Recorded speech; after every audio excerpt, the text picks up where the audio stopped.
Welcome to the Storytellers, the radio show and podcast that features those who choose to leave their mark on the world through the art of story. I'm your host, Grace Sammon. I look forward to our time together today. Now, let's meet our storyteller. Today we are actually meeting our storytellers. This is episode 86 of the Storytellers, and I am delighted to have Shaunna J. Edwards, who has a BA in literature from Harvard. She has a law degree from NYU. She's a former corporate lawyer. She's doing really interesting things, which we'll talk about as well. I also have Alyson Richman, who is an international bestseller. Her books have been translated into 22 languages, and together these two writers merged their talents to create a book that I have fallen in love with called The Thread Collectors. Thank you and welcome to you both. Thank you so much, Grace. It's really great. You know, I had you on my other show with a group of other authors, and your story, both in terms of The Thread Collectors and how you collaborate, totally captivated me. So Shaunna, start us out. Tell us about your book. Absolutely. So the Thread Collectors, you're going to meet two couples, one Black and one Jewish. And the Black couple is comprised of Stella. She is enslaved and she's at home. She's creating out of repurposed thread and cloth these covert maps for enslaved men to flee to join the Union Army. She's in love with a brilliant musician who's also enslaved William. William decides that he's going to flee as well.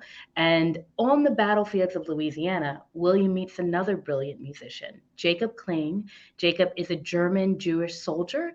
And together, these two men really find a love of music and commonality. Jacob's been encouraged to join the Union Army by his fiery abolitionist wife, Lily Kling, who's living up in New York. It's not a spoiler, but she's described to look a lot like my beautiful co-author, Alyson.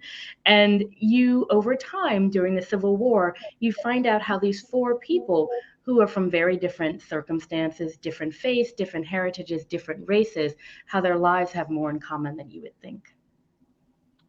That's not the first time you've said that. Beautiful. Yes, it's so well, Grace. That is the best book description. I know as an author, the hardest part for me is always writing that book blurb in the back. So, Shaunna, you totally nailed that. Alyson, what would you add? I would add nothing. That's why I love hearing Shaunna describe the book, because I think she does it so beautifully. Even the rhythm in which she describes it, there's this beautiful cadence. So I'm entranced. I want to read that book, even though I know I had a part writing it. How did your collaboration come together? So Shaunna and I have been friends for over a decade, actually 13 years this year. So our friendship is really, it's been lengthy. We hope to have many, many years more of our friendship. But we met in sort of this unlikely, place. It was when Shaunna was a corporate attorney. I'm married to a corporate attorney, and our lives sort of collided at this attorney's reception. And we instantly gravitated towards each other. And what we discovered is that we had a mutual love of books, that she loved to read. And when she discovered I was an author, her eyes sort of grew wide. And she right away said that she always dreamt of writing a book. So I knew that right from the first minute I met Shaunna. And then, fast forward 13 years later, and I guess we'll talk more deeply as the interview goes on. But I had a very rough seed for an idea. And in the very beginning, I shared that idea with Shaunna, just curious if she thought it might be a good book, a book that she'd want to read. But, I had gone to her book club in the past, but, this seemed like something that had any sort of, good roots to grow into something. But I didn't end up writing the book. And then fast forward years, a few years later, I just returned to how much Shaunna, her reaction was to that, and how much she built with the story when I told it to her. And so our collaboration began, several years after that initial idea for what soon developed to be a very different and more enriching, more layered book. And Shaunna, you were not an author. You wanted to be an author. So what moved you forward in this journey? Well, you're right. I was not an author. I'm privileged to know I'm now wearing so many different hats. The fact that I get to add author is like the best hyphenate ever. The only better one would be like if I was also like Rihanna at the same time, but one of those is not going to come true. It never say never. Never say never, but it really was Alyson's offer. When she reached out, it was 2020, and working in diversity, equity, and inclusion. And by that, I mean helping a global organization figure out how to respond to internal and external calls for greater racial justice and social justice. I was depleted, and I was also feeling like, how can I make an impact, right? I was a little lost. And when Alyson reached out and offered this opportunity to collaborate on a Civil War novel, I mean, first I was scared, right? I'm not suggesting that I was like jumping in both feet, but because we can all remember that time. It was a pandemic. It was really, really fraught. Conversations around race and justice and the history of Black people in America. But I came to see the opportunity as a place to really make an impact, which I had wanted to do, but also marry it with this dream that I've had forever to write a novel. So it was like the opportunity met the vision, met the bravery all at the same time. And, I don't know Alyson beyond our interviews, but what a great opportunity to partner with someone who is an international bestseller. So I think that was, a generosity of spirits on both of your parts, that you came together. And I remember from another interview where you said this book is very much written by both of you. Mm-hmm. Could you address that? Well, from the moment that we sort of decided that we were going to try and see if we could write this book together, because as Shaunna mentioned, she was a little fearful. Also, she has a full-time job that's very demanding. And I've known Shaunna long enough to know she doesn't want to do anything unless she knows she can do it well, and deliver. She's someone who, like, if she tells you she's going to be there at 3, she's there at 3, So I think we needed to feel that we were going to have a trial period to see, well, can we write together? How is the chemistry in doing it? Because it was new for both of us. And so we decided we were going to try and write 40 pages together, and then see if we could sell the book on proposal. And so, as Shaunna mentioned, it was during COVID, and we were, I hadn't gone on the Long Island Railroad into the city since COVID had been, we were all sheltering in place. But we decided we were going to meet together in the park, and we were going to brainstorm about, our intention to write, what we wanted to bring to this book. We both wanted to draw from our family's unique histories and sort of channel the souls of our ancestors as we were creating, these new characters. But we also wanted to see, what kind of voice we were going to create. And we never at any point said, I think, Shaunna, you should write the Black characters, and Alyson, you should write the white characters. From day one, we decided we wanted to write in one seamless narrative voice to sort of blend our spirits. Obviously we're pulling from different heritages and faiths in our different characters. And so what we decided to do was to use a Google Doc, and we would brainstorm every Sunday night in small increments at a time, almost like 20 pages at a time. We never fully outlined the whole story. And then when I would always describe it as sort of, I would create a wire armature over the following few days where what we discussed and envisioned together had shape and form and a very thin layer of clay. But then I would let Shaunna know it was up there, and then she would go in and she would add her layers of clay. And then I would go back and add. And we never moved forward from those pages until we each felt that it looked and sounded exactly the way we saw the story. And we'd also leave notes for each other. That's the great thing about a Google Doc. Like, I could say, I think we need description of the topography of New Orleans. I wouldn't even take a stab at that. Or we need some dialogue about here, and then she would fill it in. Or we'd also leave messages that said, I think we need to discuss this word, or, I don't know if I'm seeing this the same way. And then we'd have a conversation and we'd fix it. And also, I love the times where we would fix it together. So I could see her little cursor that said Shaunna, and she would be adjusting, the dialect and things. And so I could see almost into her mind at the same time. So it was extraordinary, the process. So different than what I'm used to when I'm writing by myself. So much better. I love to have that insight into both of your brains and how that works. I'm coming out with several books right now, and they are all being done on Google Docs. And it is a learning curve, but it is such a rewarding experience. Shaunna, I want to go to you. Alyson talked briefly about how you wanted to honor both of your histories and your ancestry. How much of your ancestry is in this book? So I would say that Alyson has direct characters that, for instance, her great great uncles fought on opposite sides of the Civil War. So Jacob Kling, who is a musician in the Civil War, that is a direct inspiration. My inspiration was more about the broader African American culture, issues of colorism, and also many of the dynamics between the women, the Black women. So all of the Black women are family names for me. Stella, that's actually my mother's name. So, we had to make our main heroine great, because then I would have been barred from my house.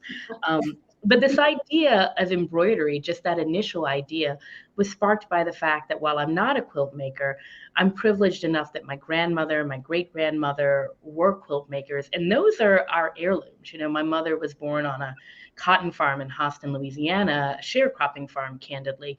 And she didn't have much, but this willingness and, I guess, spark to take these remnants and create something that's beautiful and utilitarian and unexpected has been something that's been passed down for me. So when I immediately thought of that idea of embroidery and repurpose of cloth and thread, that is a direct through line. We also tackle something that's a little bit harder in the book, and that's the issue of colorism. And for those of our listeners who may not be as familiar, colorism is the preference, because of colonialism and white supremacy, for people who are fairer skinned. And in New Orleans and in the South and in America at large, that has been very impactful in society. And importantly, it's been impactful on my life and my family's life. My father came from a family that was far fairer than my mother's family. And in many ways, their economic destiny was controlled by their skin tone. And that is the inspiration behind the character Amine. Amine is Stella's half sister. Amine is fully Black, while Stella is biracial, Black and white. And Amine is essentially an enslaved person living in her enslaved sister's home. And that dynamic for me was important, because I think I was trying to, as I think authors do, work out something of my life on the page.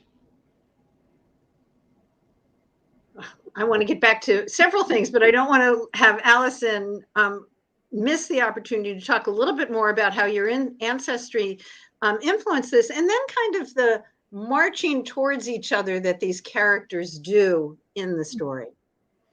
So growing up with my grandmother is no longer with us, but when she was a wonderful storyteller, and I had a very close relationship with her. I think she loved telling me stories because she knew I was interested, and I always was like, tell me more. But one of the things that she shared with me from the time I was a little girl was that on her maternal side, the family had emigrated from Germany in the 1830s.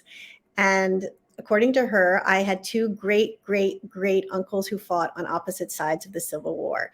And, she used to joke and say, we have relatives down south, but the family was forever, this she didn't joke about, but that the family was permanently divided after, they decided to fight on opposite sides. And she would joke around and say, we have nothing to do with them anymore, but I've heard from my grandmother that they're all Baptists now. So I always sort of, as I first of all, I knew it was very unusual to have Jewish relatives who fought on the Civil War. I mean, at that point, I hadn't done the research and learned that only 8,000 Jewish soldiers fought during the Civil War, not because they were unpatriotic, but at the time that the war took place, there was only the Jewish population was only 0.5%. But to put it into context, over 180,000 Black men fought in the Civil War, which was 10% of the Union Army. So I'd always thought it would be an interesting relationship to mine in a possible historical novel. These two brothers who are children of immigrants themselves, who are outsiders themselves, who choose to fight on different sides, and how this permanently cleaves the family forever.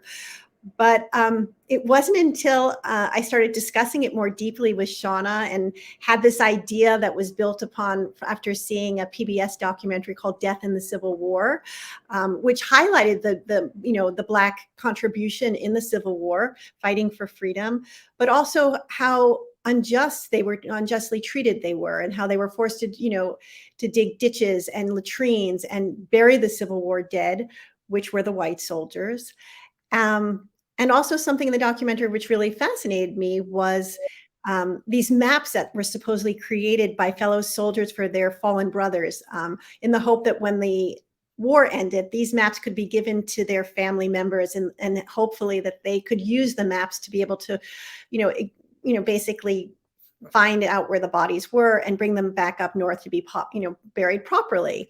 And so I did start thinking about this book, that perhaps drawing upon my own family history of these two brothers and what happened with them, maybe there was also a story about two soldiers, one Jewish and one Black, who have an unexpected friendship on the battlefield, that they are linked in something. And in the case of our book, we decided to make it music, using my family history of having a musician with Jacob Kling in the Union Army, but also this sense of unexpected friendship, and what happens during a time of war, if music can emerge even in the darkest times. So, as Shaunna mentioned, we were drawing from all different places, family stories, different things that have fascinated us over the year.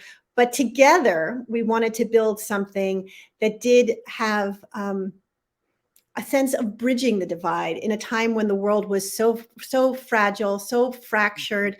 We wanted to feel that by the time you got to the last page of the Thread Collectors, that you also were filled with a sense of hope. Beautifully stated from both of you. I think, Shaunna started us out with that same sense of a divided time. My book came out right after George Floyd's murder, and the division that we saw throughout our country. Shaunna introduced us to a term called colorism, so I think that there's so many things that as a white woman, I continue, even though I have a biracial family, there are things that, I don't know about. And I love the opportunity to learn. I love that we've switched the language from slaves to enslaved people. I think that those language pieces are very, very important. You both, my word, not yours, idyllically talked about the writing process. Were there times where you had to confront some of your own issues? So I think that there are maybe two types of challenges that we took on. First were challenges that we were united in. There were times when we were getting pushback from our early readers where they suggested that maybe we did not need to show certain aspects of what antebellum life was really like, particularly for enslaved people. And while, as Alyson mentioned, this book does have light, we think that's important to not sugarcoat history and juxtapose it against the reality. And I think we were both united. And I love Alyson for this. I both respect and love her for the fact that if something was important to me, that I felt it was important for people to confront the realities of slavery, it was important to her. So those were some of the challenges that we faced. But in terms of challenges with each other, I think everybody wants some scandalous, juicy story. Like there was like hair pulling about a scene or a pillow fight, but like there wasn't anything of that nature. And part of it is because of the way we wrote the book. In times it was asynchronous. So we could leave a note like, let's discuss. And then it wasn't like knee jerk, emotionally driven. It was like, I have a perspective I'd like to share with you. And a lot of times that was around the use of language and the language that we use to describe, people that may hit the ear of someone else differently. And then sometimes it's just about not necessarily being grounded in someone's experience. I'll give you an example to make it concrete. So Alyson never made me feel like a junior writing partner. And often when we were brainstorming, she would say, tell me how you see this scene.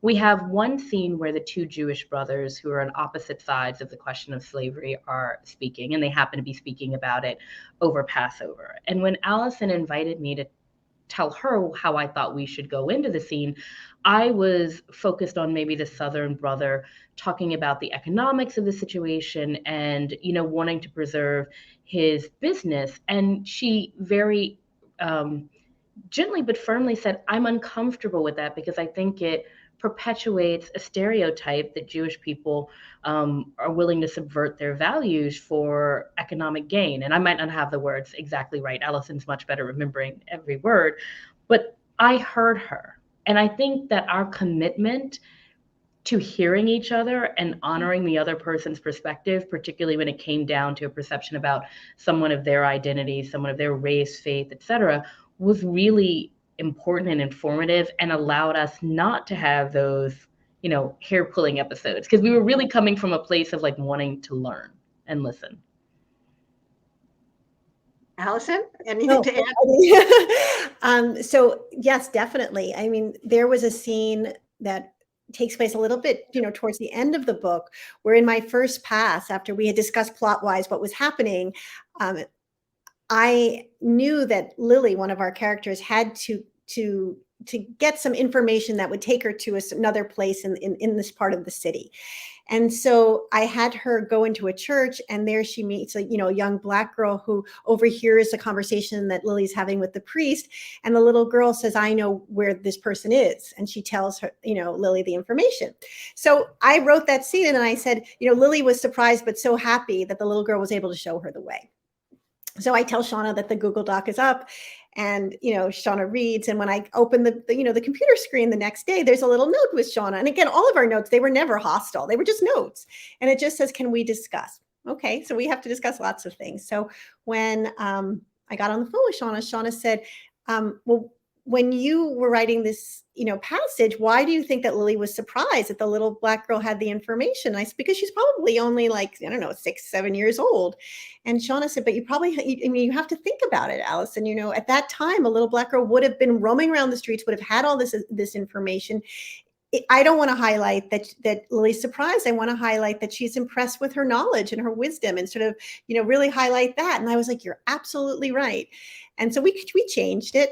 But it made me as a writer really reflect, again, what Shaunna had said before, is that we each hear words differently, and we don't intend them to be hurtful, but we also have to keep our ears open to learn how other people hear them differently, and also to try and really rectify language that is making particularly someone of a marginalized community not seem intelligent, not seem strong, and not seem, that they possess this, essential information. That's what we should be highlighting.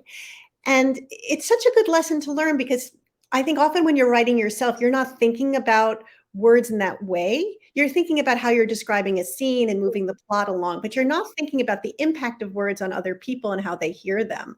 So it's just another, good thing about the collaborative process.